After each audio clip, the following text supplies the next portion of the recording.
Everyone wants to take their business, their skills, to the next level. Small and mid-sized business owners have exceptional insight into how to do this. They endure and thrive because they find ways to overcome the challenges that come their way, and they can teach us valuable lessons to apply to our own companies and lives. Stephen Nooner, founder and owner of Alkali, a company with a unique process that helps businesses more effectively buy and manage their insurance programs.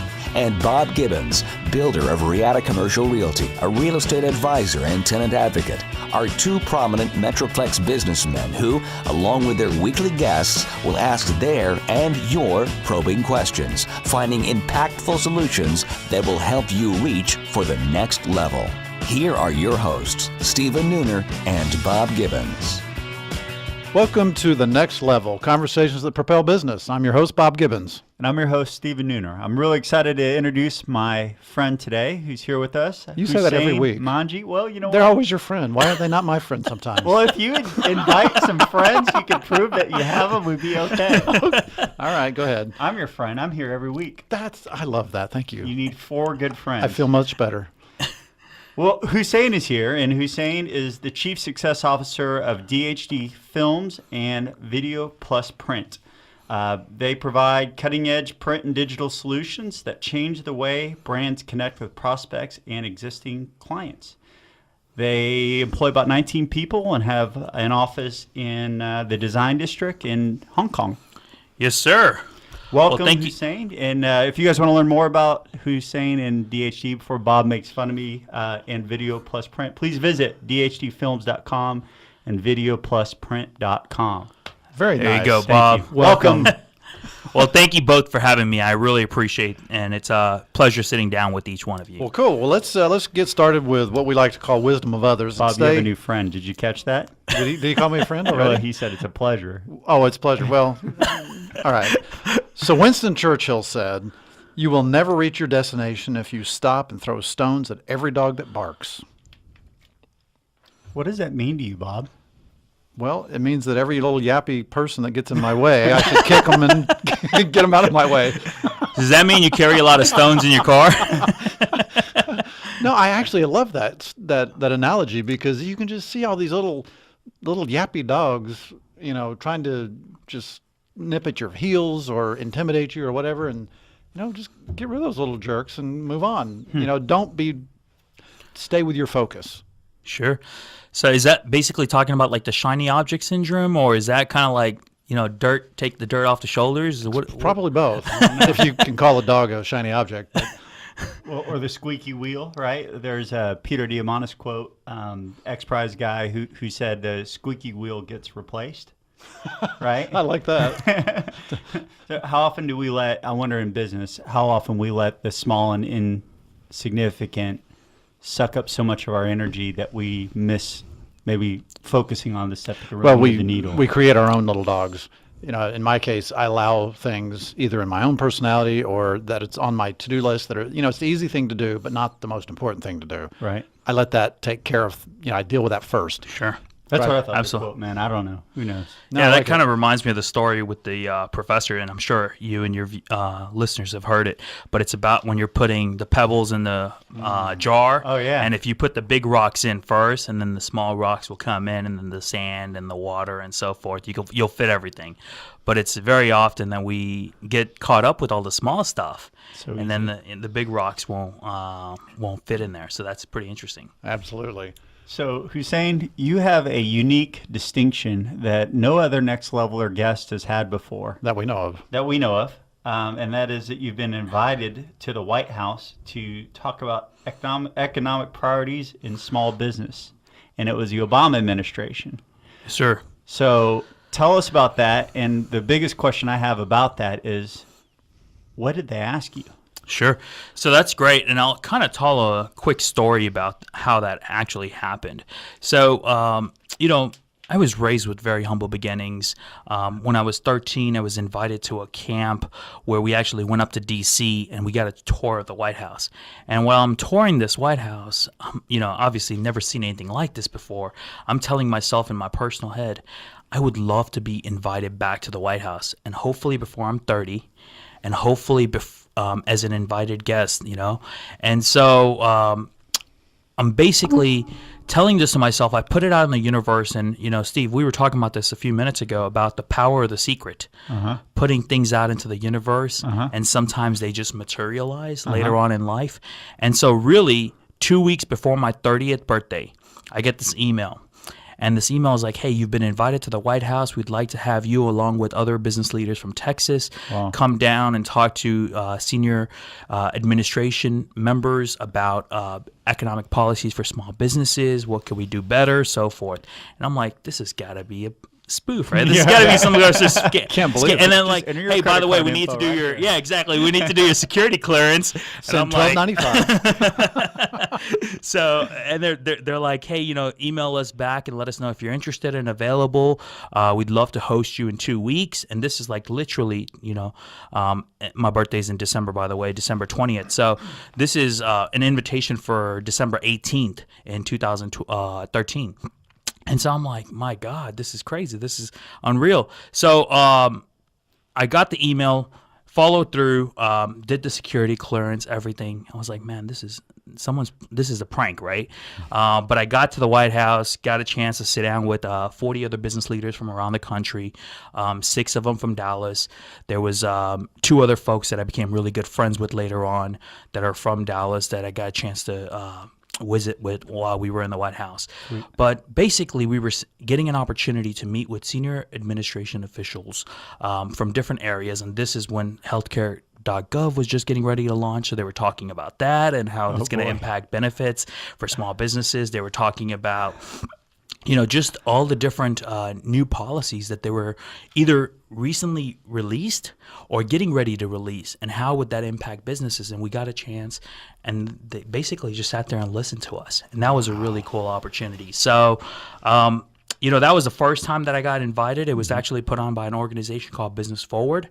And then since then, I've had a chance to go up to D.C. a couple of times, be a part of a couple congressional trips where I'm going with either the city of Dallas, where we went up with the leaders from different businesses in the city of Dallas, and then we got a chance to go up there once with business leaders from the city of Irving, and all meeting with congressmen and congresswomen in our that represent our district and talk to them about what businesses need. That's awesome. So it's been an amazing journey, and nothing that I had planned for, to be honest. Yeah, well, I mean, congratulations. Last time I tried to get in the White House, I was denied. And, I did the asking, which I guess. Smart move. All right, so let's shift gears a little bit. Tell us about DHD Films and sort of what your ideal client is, what your sweet spot is, what's the best service you guys provide for your clients. Sure. So DHD Films is a 17-year-old firm. My brother and I are both third-generation filmmakers. And, it's a film production firm that basically focuses on telling stories for brands, right?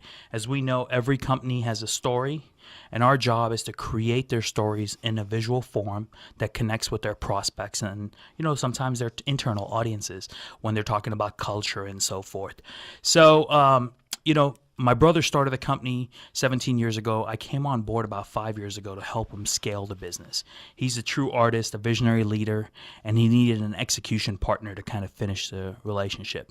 And so DHD Films has been working with very innovative brands across the country. We've had a chance to go as far as China to film projects for our clients, and all over the U.S. and Canada. Now, in our history, and I know, Steve, you introduced a second company that I'm involved with, which is called Video Plus Print. In our history of telling stories for brands and doing it consistently, we were always looking for an innovative medium to distribute the stories. And so, as you know, commercials are one way to tell stories, right, for brands. Now social media is another way. But we had discovered this new medium, which is basically printed media. Going back to an old medium, right, a physical print media like this, and then putting new digital content inside there with screens, basically. And that allows brands to distribute the stories in very innovative manners with their prospects. So they can send it as a direct mail campaign, They can have creative business cards. Okay, so for our listeners, what I'm looking at here is what looks to be like a little booklet almost. And when I open it up, there is a screen inside, and I'm holding it up for the camera. You guys always want to reach in-market consumers, right? Now that's what's playing right from this piece that you would send out to a customer, and they open it up and it just starts talking to them and playing that screen. Exactly. That's incredible. And you have another one here, which is a business card version of the same thing. Wow. So you open it up and here's the screen, and it just starts playing. That is awesome. And so I got to ask the question. That's got to be insanely expensive for mail, right? It's not actually, Steve. That's a great question. Most common when brand leaders, I would say, first see this, marketeers first see that, they're like, oh my God, this is awesome. It's so cool. Yeah, it's so cool. And then it's like, how much does it cost? And that's the first question. And so really, it's actually a very affordable way to distribute content. And I'll share a quick case study on an example for a company like Toyota. So one of our marketing contacts at Toyota told us that they send direct mail to current owners. And that direct mail piece cost them about $4 to $5. Okay. Now they have to send it 5 to 6 times before they get anyone's attention. Because what happens to a direct mail piece? It usually ends up in the trash as soon as we get it, right? Yeah. And a piece like this, for about $25, you can send something like this that engages with your customer at a totally different level. You get their attention immediately. So if you think about it, it's equivalent to sending 5 direct mail pieces, but it's immediately going to get their attention. And if you're sending this to customers that have your current product, like let's say a Toyota, owner currently, and you're trying to get them to upgrade to a 2017 model, this is a great way to showcase the new model, new collection to them. Now, when you say $25, that's for the piece itself, the screen that's inside, but that's not producing the film that's being played on there, right? Absolutely. Yeah, that's a great question. So, the content, as we know, you can produce content with as simple as your iPhone. Now, obviously, brands that we're working with have content already. They're doing it for their social channels. They're doing it for broadcast. So they end up using the same content inside this different medium. Okay. So it's really the medium that we work with, helping brands identify and distribute. And so this has been something that's really exciting in our industry. It's changed the game that, for DHD, basically. So we've gone from just being a content creator to being a content creator, but also a content distributor. And Video Plus Print is actually an exclusive brand to DHD Films all over the U.S. Wow. So it's given us a lot of new customers. And so speaking of new customers, then, are your competitors now your customers? It's really interesting that you say that. We do have a lot of our competitors that actually buy this product from us, and so That's gotta feel good. It actually feels absolutely amazing. So we have, competitors, but also marketing agencies that, a lot of marketing agencies create content in-house now, and so a lot of these marketing agencies are coming to us and buying this distribution mechanism from us. Can I customize each one so that when somebody opens up, it says, "Hi, Bill. Hi, Manjee. Hi, Stephen." Absolutely. Unbelievable. Absolutely. Let's do that, Stephen. Yeah. Well, let's For the next level radio. Let's hire someone with more attractive mugs than Okay. Well, we need a spokesmodel. maybe Jack in production. Well, we're going to go to a break. They say that the ship that never sails is a partnership. Hussain says he has a great one, so we're going to learn what that recipe is. Stick around. And now, Confessions of a Recovering Landlord. This is Bob Gibbons with Riata Commercial Realty, and I am your recovering landlord. After 20 years as a landlord, I now use that experience only for the benefit of companies that lease or buy office buildings and warehouses. Today's confession: knowledge is power. We all negotiate from a position of power and strength, or at least we want to. In any negotiation, the party with the most knowledge probably has the upper hand, and landlords count on this being the case whenever you're negotiating a lease, because most landlords are professional real estate investors and they hire professional leasing agents and property managers. Landlords are in the market every day negotiating leases, while tenants probably only negotiate 1, maybe 2 leases every few years. So tenants feel outgunned. Don't let landlords have all the power. As a former landlord for 20 years, I understand how landlords think and what motivates them. So let me put that knowledge and experience to work on your side of the negotiation. To learn more, contact me at texastenantrep.com. Again, that's texastenantrep.com.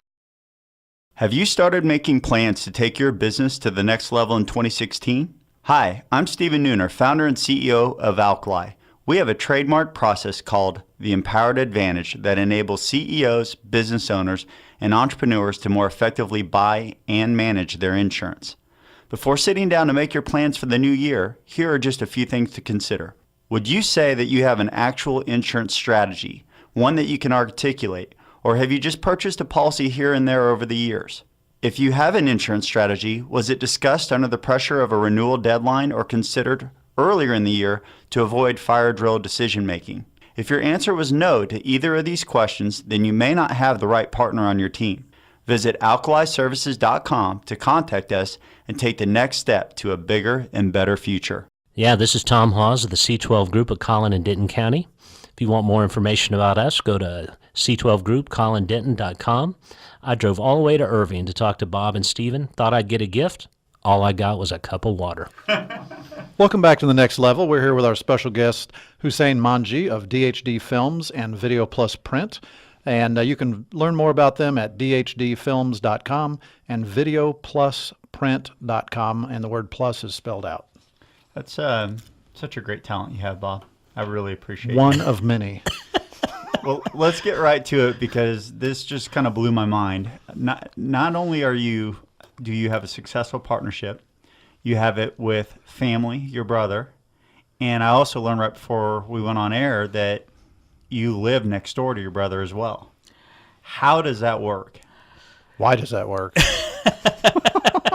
That's an interesting question, and I don't know if I have the answer for it, but I will tell you that, our partnership has worked because we are complete opposites of each other. People really say we are the yin and the yang twins. And so we really complete each other. And I think it's interesting, and, it's a match made in heaven if you think about it, right? God put us each in each other's life to make us successful in family and in business. And so, Shahzad, again, being the artist, the visionary leader, really struggling with the execution aspect of growing a business, and that's all I had ever done is business, so storytelling art in our business, Shahzad's excellent at, and he's phenomenal, right? And then the art of managing people and, getting priorities listed and, getting people to act on the execution art side of things is something that I've always excelled at. And so we complete each other from that perspective. And it's a totally different kind of art that isn't always appreciated. So is there just that mutual appreciation, respect for what that is? Absolutely. And Steve, I'll tell you, when you're talking about art, the interesting thing about this business is we're basically working with, it's a people-driven business, right? It's like a consulting company. At the end of the day, we're selling hours of people's time in creation of film.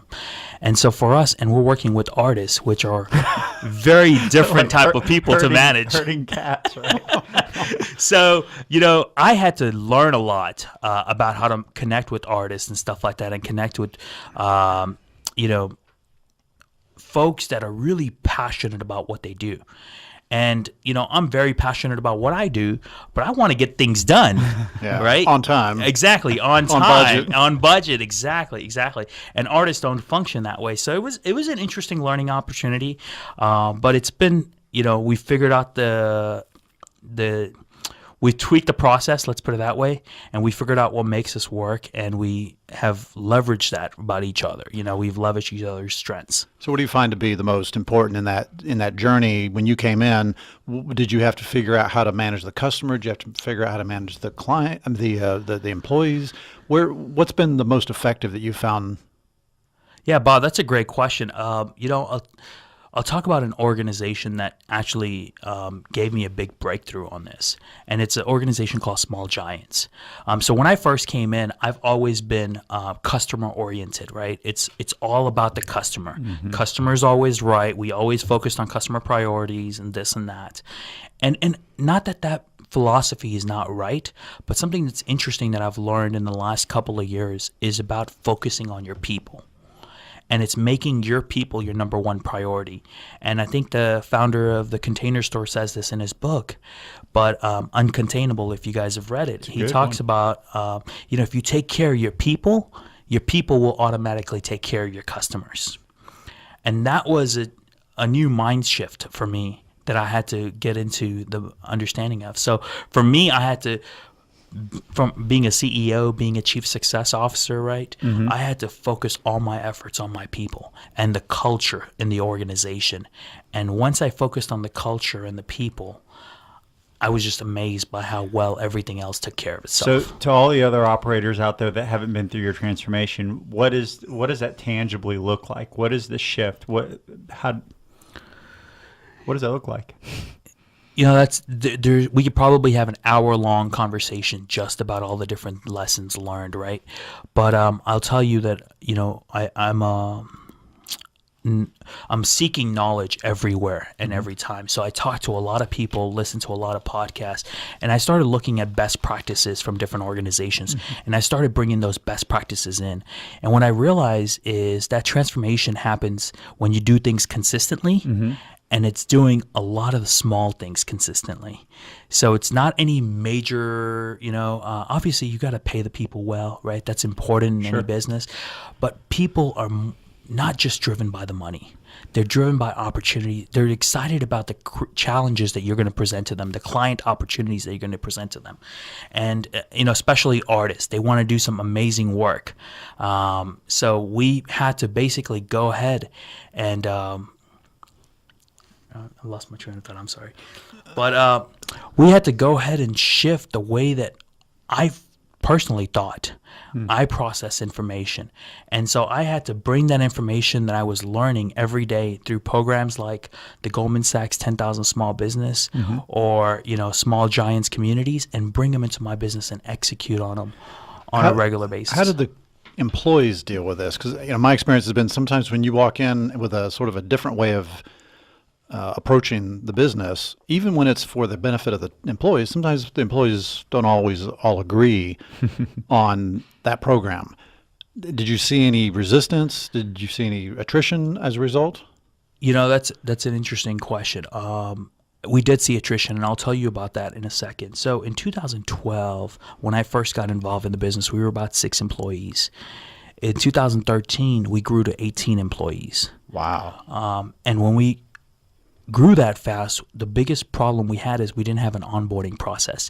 And we also didn't truly have a process to identify people that were a right cultural fit.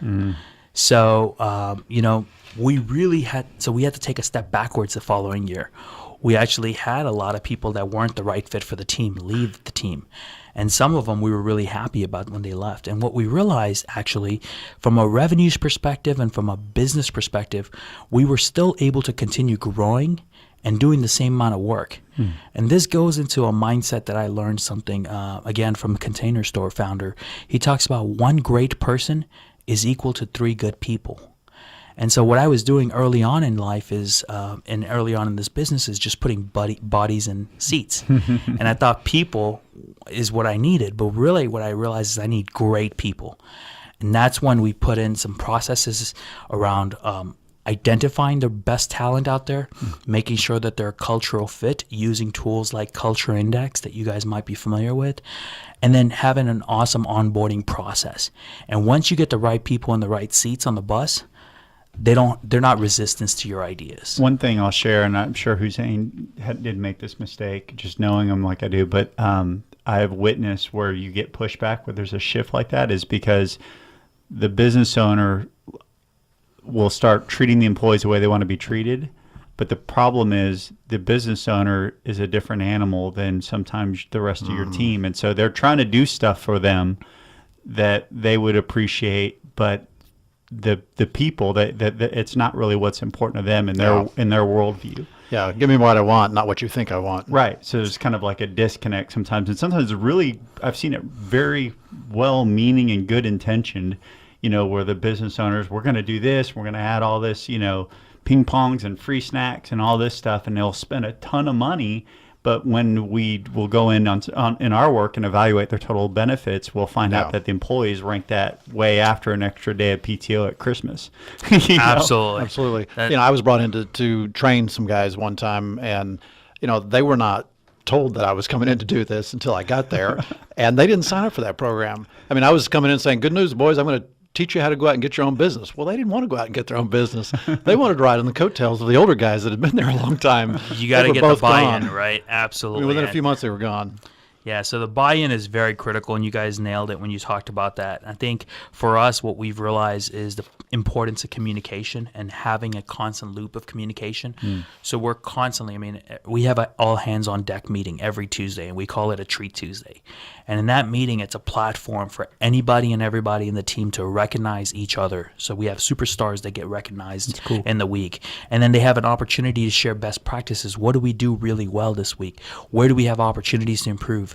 Hey, what do we value as a team that we're not getting? And when you give them that platform, then you're not putting ping pong tables in the office. You're bringing things to the office that they really want and see. We do have a ping pong table, by the way.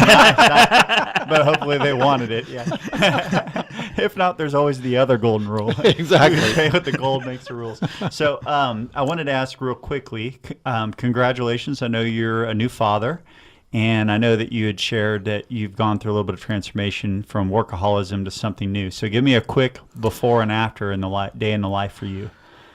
That's it's crazy. It's any entrepreneurs listening out there probably know entrepreneurs are the crazy people that work 80 hours a week for themselves, so they don't have to work 40 hours a week for somebody else, right? And it's that's definitely the way I functioned. And being a workaholic, I was working all the time. I couldn't turn it off, with cell phones and this and that. We talked about being unplugged. That's something that I had to recently learn, that art. I could not unplug. When I was traveling for vacation, I would always be connected and so forth. And so now, in the last 5 months, things have completely changed with the arrival of my daughter. And, when you hold your child, you guys know this feeling. It's nothing like you could ever imagine, right? And now I don't want to go to a networking event at 5:30, 6 o'clock in the evening. I want to go home to my child. So basically, this 2017, the next level thing for me is going to be being very careful what makes it onto my calendar. And so prioritizing family at the top of the list. And then, and Rick Sapio talked about this in his talk with you guys about values and making sure that everything you do is aligned with your values. Absolutely. My kids are grown and gone. And, that's the hard part, too, is when they grow up and leave you. You got to get used to that again. So anyway, that's for another show. Well, Hussain, it's been really, really a pleasure. I've enjoyed getting to know you and even more today. Thanks for your friendship. Bob thanks you as well. If you want to learn more about Hussain and his business ventures, you can visit dhdfilms.com or videoplusprint.com with the plus spelled out. If you want to know about the show, go to nextlevelshow.com. And we'll be here next week with another great guest. If you heard something that needs to be shared with someone else you think could help one of your friends, please help spread the word. Well, thank you so much, guys. Bye. Have a great week. You have been listening to The Next Level, Conversations That Propel Business with Stephen Nooner and Bob Gibbons. Join us every Tuesday at 1:30 p.m. for more prolific conversations that will take your business to the next level.